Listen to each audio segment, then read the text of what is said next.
organic, unpredictable, unknown, lovely, beautiful, a sense of fulfillment.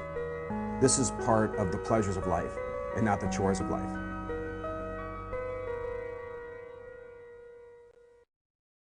Tonight on Daily Iowan TV, health concerns. Officials look into dorm food on campus. And missing bird. The graduation Herky statue is missing from a spot on the Pentacrest.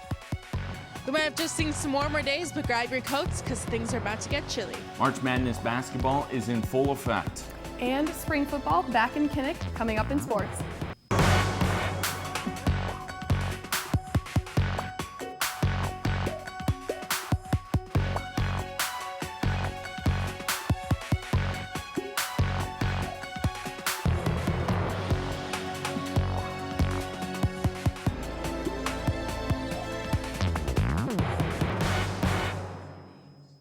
Good evening and thanks for joining us. I'm Taylor Brooks. And I'm Katie Reber.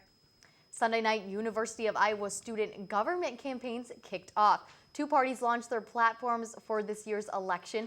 The Block Party, or Better Lives on Campus, is led by presidential candidate Rachel Zuckerman and running mate Lauren Freeman. Block Party's platform includes changes in undergraduate housing, efforts to combat sexual misconduct on campus, removing the tuition freeze, and increasing meal plan options. The Block Party is running against the Yes Party, who is headed by Joel Angel and Elliott Smith. Yes Party hopes to improve the On Iowa program with interactive in-person education to increase sexual assault awareness and inform students where tuition money goes. Langle and Smith have said they will forfeit their annual salaries of $8,000 and donate it to student groups. Elections will take place on March 31st. UI Housing and Dining is facing a large problem with finding bugs in students' food. Daisy Lee takes a look into how the staff is fixing the problem. Students have been complaining about the food quality at the marketplaces on campus. Terrible experiences include insects that have been found in salad, the moldy pizza, screw-in cakes, and more. We know Hillcrest and Burge are the two major dining halls that serve over 1,000 students and staff every day. Mistakes happen sometimes, but there has been instances where the finding of small insects have occurred twice within a week. The issue of sanitation must be addressed. If somebody comes to us and says, hey, I found a bug in my salad, we're going to apologize, we're going to find out what salad is in, we're going to dump that salad, and then we're going to make sure that we talk again to the distributor and to the manufacturer about that to make sure where it comes from. Generally, bugs don't come in from the marketplace. They come in from the manufactured bags. The pizza was a DiGiorno. It was manufactured by the company. It was sent to us. Obviously, there was a manufacturer error with it. We're going to replace the pizza. It's not something that we baked and left on a tray for hours or days or anything like that. It was a prepackaged product that we really don't have a lot of control over. The school does its best to work with the distributors and manufacturer company to meet students' needs. However, if we are not satisfied with the distributor of the products, the school would get a new one. UIHD plays an important role between students and manufacturers. The key to the problem is building trust. Students need to trust the food and services are given by the UIHD, while UIHD needs to be able to trust the manufactured products. Let's check out what students think about our dining halls. I mean, I don't have any complaints about the food. Like, I haven't found any insects in my food at all. I mean, there's a lot of variety each day. I mean, I think I'm getting my money's worth for it. Everything's so well organized. It has to be lots of food. Of course, the quality is not going to be exceptional, but it is good nonetheless. UIHD is pretty confident on the overall sanitation because it passes all the inspections that are conducted by the health department. Reporting inside the Burge Residence Hall, Daisy Lee, Daily Iowan TV.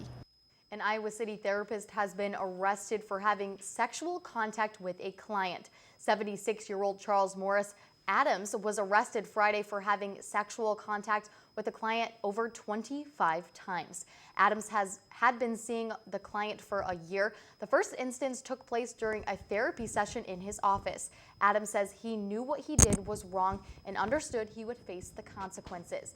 Adams is charged with sexual exploitation by a counselor, which is a Class D felony punishable with up to 5 years in prison. Well, that is absolutely incredible. And another thing that was incredible today was the weather. Absolutely gorgeous out there. Hopefully hopefully it stays, but I don't know if that's the case. I don't know either. Let's toss it over to Sydney Zatz in the weather studio. Sydney, are we going to see some snow or not? Things are about to cool down in Iowa City. Tuesday will partly cloudy skies with a high of 65 and a low of 48. In the morning, we'll see temps at 43 degrees and will rise up to 57 in the afternoon. In the evening, we'll drop to a little right around 54. Wednesday, you can expect scattered thunderstorms, and moving to Thursday, we could see up to 3 inches of snow. And it will be our coolest day with a high of 37 and a low of 21. Now, for those staying in town over the holiday weekend, we will see some sunshine clouds with a 30% chance of rain on Saturday. We'll see a high 52 on Saturday, and things will get a little chilly Sunday night with temps as low as 29. And looking at some national weather, it looks like the winter storms family will be getting a new member. The winter storm that will be hitting the Rocky Mountains and that will stretch up to the Great Lakes has been named Winter Storm Selene. The storm will start Tuesday, go all the way up until Thursday. We have a mix of rain and snow. That's your upcoming weather. Have a great week, Hawkeyes. With spring comes new beginnings, and one large tech company is looking to outsiders to make some change. Apple is hosting a new event with analysts and reporters to talk about new additions to add to the current generation of iPhone and iPad devices. Many are expecting the introduction of a revamped model of the iPhone 5 for consumers who feel iPhone 6 is too large. Analysts are expecting the next generation of iProducts to be dramatically revamped and released this fall. 2 men have been arrested after being accused of assaulting another man in the parking lot of LeMay Elementary School. Donald Marshall and Devon Curry were driving with the victim when Marshall pulled into the parking lot and proceeded to assault the man along with Curry. The victim was able to run away and call police. Both men are charged with assault causing bodily injury and being held on bond in the Johnson County Jail. The pause came off this weekend as one angry bunny was involved in a scuffle at a mall in New Jersey. A mall Easter bunny was involved in a fist fight with a father Sunday after the man's 1-year-old daughter slipped from a chair while getting her photo taken. The father then began to verbally and physically assault the 22-year-old in the role of the bunny. Both were taken to the hospital with minor injuries. The investigation will continue before charges are made. Back in December, Patrick Steinbach, an off-duty Iowa trooper, tried to resist arrest for drunk driving. Now, video and audio from the arrest released Monday shows specifically how Steinbach resisted. Steinbach's behavior resulted in his resignation from the Iowa State Patrol and the removal of an officer who gave Steinbach special treatment during his time at the Iowa County Jail. The recordings help piece together both Steinbach's actions and the actions of the officers who handled the arrest of their fellow officer. The recordings were released under the Open Records law. There are plenty of statues at the University of Iowa, but recently one has been missing in action: Graduation Herky. A life-size artist made a replica of Herky the Hawk dressed in a graduation gown, but it is nowhere to be found. During the warmer months and the Herky on parade season, the statue was located off of Iowa Avenue on the Pentecrest. It was a big attraction for graduating seniors and served as a moment of reflection for Hawkeyes everywhere. But many students are wondering, where is the statue now? He's just in storage right now, and yes, he will be back for graduation. He has a big cement base he sits on, so we move that with a skid loader or our JCB, and then we have to actually take him off this cement stand and put him in and out of the building without the stand, and then we take the stand up. According to Hartzler, Herky is coming back home on April 27. Well, Taylor, this past weekend, the real Herky was keeping busy in Brooklyn. Oh, they sure were. Obviously a sad ending also for Northern Iowa last night in the NCAA tournament. 30 seconds, 11 points by Texas A&M. Crazy for this March Madness. Definitely turned into March sadness pretty quickly here in Iowa. Let's toss it over to Hannah and Zach in the sports studio. You couldn't be more right, ladies. It has been a whirlwind for Hawkeye athletics with the NCAA basketball tournament that's unfortunately come to a close for the Hawks. But that's not the case for all the state schools here in Iowa. That's right, Hannah. With Iowa and Northern Iowa out, it's Iowa State who's still trying to make their way to the top as they take on Virginia, the #1 seed, on Friday. Passing it from the court to the gridiron, spring football is fast approaching for Kirk Ferentz and his new 2016 team. But let's not forget about those seniors from last season. Ever since the Rose Bowl, there has been a handful of players who have been looking to continue their football career, and Monday marked Iowa's Pro Day. Taylor Brooks was at the football complex earlier today. She's got some more. Taylor? Thanks, Zach and Hannah. There was an interview unlike any other inside the Hansen Family Football Performance Center on Monday. This one included NFL scouts, though, in a hope to continue a profession in football. It wasn't only physical preparation that led up to this pro day, but also a mental test, as this might be one of the toughest interviews these players ever have to go through. Leading up to this, you don't really know what to expect. This is like your first ever pro day, so you just kind of like peeling off a Band-Aid, just got to jump in and just full speed ahead. It's a once-in-a-lifetime deal, so I'm never going to do it again. It's just a short window of my life, so got to go after it. Very different, and we're all in the same boat, all of us that just got done with pro day. It's a completely different change of pace. You're on your own now, you're not with your team. Guys are going in different directions, training different places. Jordan Lomax, Austin Blythe, Drew Ott, and Marshall Kane all got that invitation to the NFL Combine that happened earlier this month. But for some guys, it was all or nothing at this Iowa Pro Day.